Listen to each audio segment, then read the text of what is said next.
ability to innovate. The higher education and science sector, too, is a good indicator for the ever closer integration of both our countries.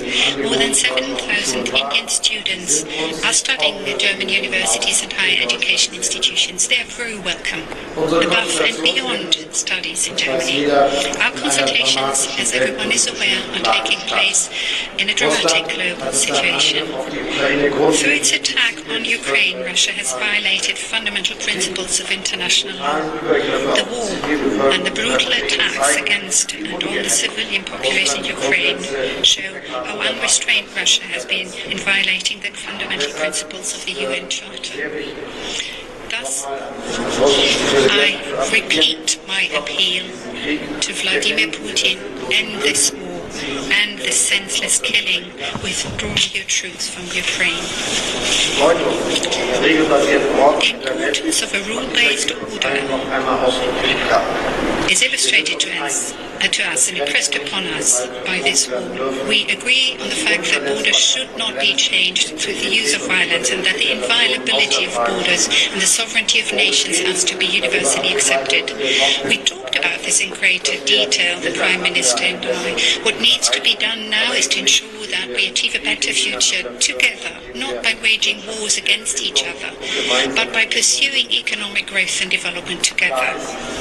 What is clear is that the Indo-Pacific belongs to the most dynamic global regions, and at the same time it is confronted with a number of conflicts and challenges. Thus, Germany is going to maintain and further intensify, where possible, its varied commitment on the ground. India is amongst the very important partners of ours here.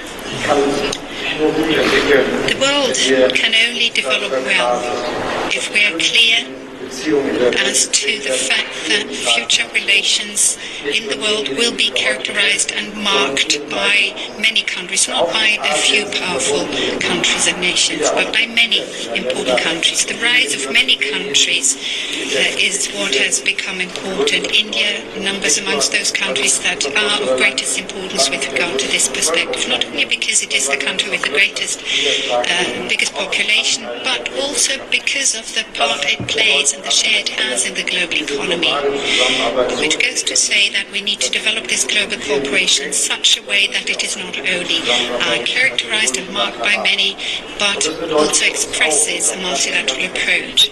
And that is a very important point for us in Germany. This means that we make sure that what links some of us, democracy that is, a constitutional state, the rule of law, is something where we recognize one another. And I'm not referring to a few countries, but I speak globally here. This makes cooperation so important. Thus, I'm pleased that I have partners like Indonesia and India and also on the African continent's countries that pursue the same approach. We have to realize that democracy is an interest of mankind, and this is something that links us and towards which we bear a responsibility. Now, when we look to the importance that India is going to have in the future economically, but also as regards population growth, it is obvious and clear that India plays a key role when it comes to global climate change and tackling the consequences. The cooperation that we are engaging in this area is broad, and I look forward and am pleased that we've been able to sign a number of joint declarations of intent, like the one that we have signed just a minute ago. This is about climate protection, which is ever so important.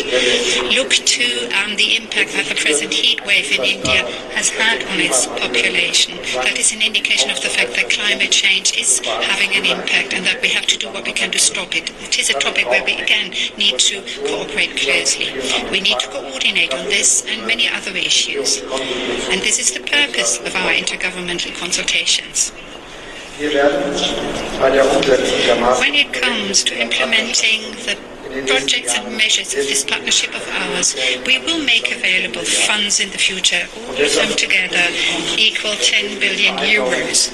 Thus, it is good that the ministers have agreed on a number of cooperation agreements here. They've agreed on cooperating in areas such as agricultural ecology, development cooperation, forest restoration, but also on activities in the field of renewable energies, and the solar partnership between India and Germany has played a prominent part part, as has our cooperation on green hydrogen. I'm especially delighted, Prime Minister, that your initiative to enhance our cooperation on green hydrogen has borne fruit today by us taking a major step with regard to setting up a task force on green hydrogen. Another success of our bilateral exchanges today is the agreement on a migration and mobility partnership, which allows us to benefit from the enormous potential of migration and skilled labour to both our countries' interest and benefit. This goes to show that our relationship is not only broad and intensive, but it is also based on a deep sense of trust.